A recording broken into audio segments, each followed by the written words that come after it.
If you're running an agency and you have yet to hire somebody, or you have hired somebody but you didn't hire this person, this is going to be a really important video to help you take your agency to the next level. If you're doing 20, 30, 40, 50, 60, $70,000 a month, you want to get to around 150, potentially 200K MRR. This is going to be a really important video. So when it comes to the first person that you hire, the first thing that you should look for is somebody that is a partner, okay?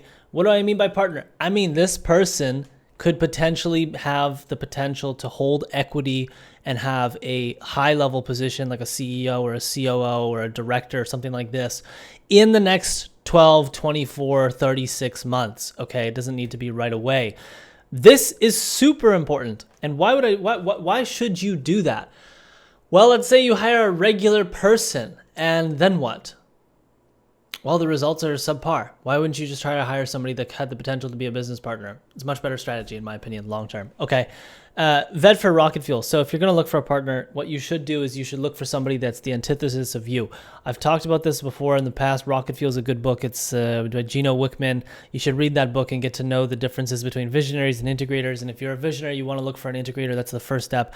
If you're an integrator, you look for a visionary. If you're somewhere in the middle, you look for someone on the side that you're less inclined to do and that you feel less excited about. Okay, I'm not going to get into that because we've gone into that in previous videos. The next thing, you need to define your culture, ladies and gentlemen. This is very simple. The culture is pretty much like this is a terrible thing what I'm trying to do here, but it's your genetic code. And the genetic code of the culture is pretty much just, hey, this is the problem that we're trying to solve in the world. This is the vision that we have, the utopia of the world. This is the mission, how we think we're going to achieve it. These are some of the core values that we have. And it's not actually as simple as vision, mission, core values problem. There's a lot more that goes into it. And it takes a decent amount of time and energy. If you have a really good exercise to go through, we've built this in agency and lighten a little bit of a promotion here. It shouldn't take you longer than a couple days to come up with a nice first draft version that you can then take to the market and start talking to talent about. Because here's the thing, A+ talent, ladies and gents, A+ talent is not attracted to buying you freedom or helping you make more money. And when you're starting an agency like I was when I was starting, I had no vision or mission. It was really just, well, I want to hire people so I can make more money. And it's not that I would ever tell somebody that, but if an A+ person comes along, let's say there's this person, he's an absolute all-star, and there's no clearly defined vision or mission or purpose for working with me in the company, why would this person work with me? Probably because they have a similar vision to what I do, which is they just want to make more money. And that sucks because that person's not going to be as good as someone that is, looking for something that's really roused them up and they feel very purpose-driven about. So your culture doesn't need to be perfect. You just need to have a decent V1 version of it that you can put out in the market. Okay, and here's the last thing that I'll say. When you're hiring this person, this is the first person you're hiring, assuming you haven't hired anybody else. If you have a strong pipeline, be willing to close the doors, ladies and gents, because the door to more clients can be a very vicious path. It can put you in this terrible flywheel where 99% of your time is going towards ITB. And you have to be very cautious of that. And I've talked about this in a previous video. So if you're basically spending, 70, 80% of your time, or you feel like, whoa, if I take on more clients, the quality of our service is going to drastically decrease. I'm likely going to be burning out.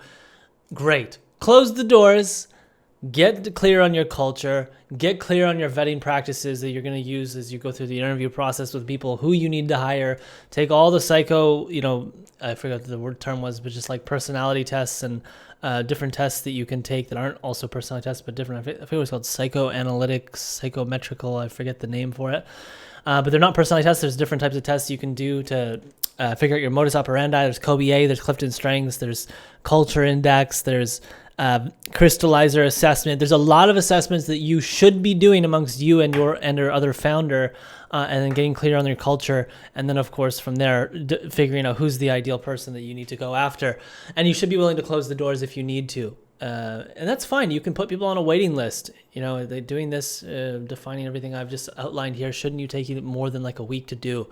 But it's a difficult thing to do. It's not easy. And I just got off actually a call with somebody, an agency owner today that I was speaking with on a call, and he actually was facing this similar thing where he's looking to hire his first person. That's where the idea of this video came.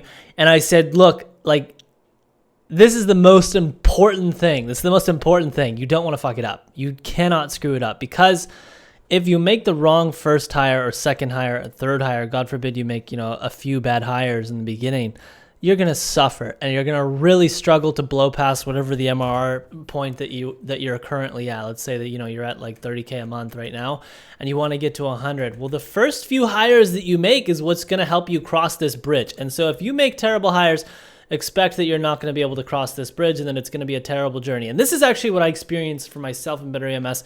I made a few bad hires in the beginning. It got to the point where I was burning out. I bought my partner out. We let go of this other person that we hired that wasn't a good fit. And it was just like, man, I can't do this anymore.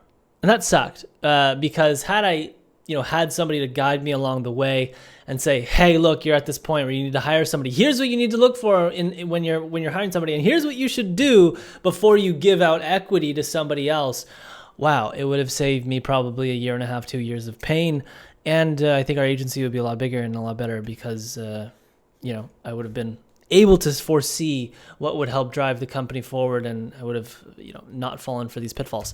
So that's it, ladies and gents. I think that when it comes to hiring your first person, and if you have already hired several people, but you feel like these people are suboptimal and your agency's not growing the way it should be, maybe it's because you need to consider this: looking for somebody that could be a partner, looking for rocket fuel, making sure that you have your culture in place to attract A+ talent in the first place, and not getting stuck in the ITB rabbit hole, which is an absolute nightmare, where you're spending 95% of your time servicing clients and you don't have time to hire somebody or train somebody. So be careful of all those things, ladies and gents. If you want help with this process, because it is one hell of a process to go through on your own without training, let me know. You can basically just go to agencyenlightened.com, book a call with myself, and I would be more than happy to see if you would be a good fit for Agency Enlightened.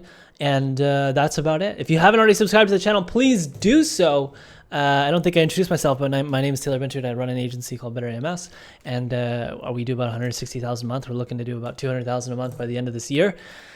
Become a company that can do about 2.4 million. That'd be fantastic, and hopefully get to like 10 million in the next few years. That'd be fantastic. So yeah, on the pathway of growing an agency, it's a hell of a pathway. I think it's a beautiful pathway. You just need some guidance along the way so that you can have a fun time as you're going down the pathway. Much love, everybody. If you have any questions, let me know in the comment section. I'll do my best to respond. Ciao.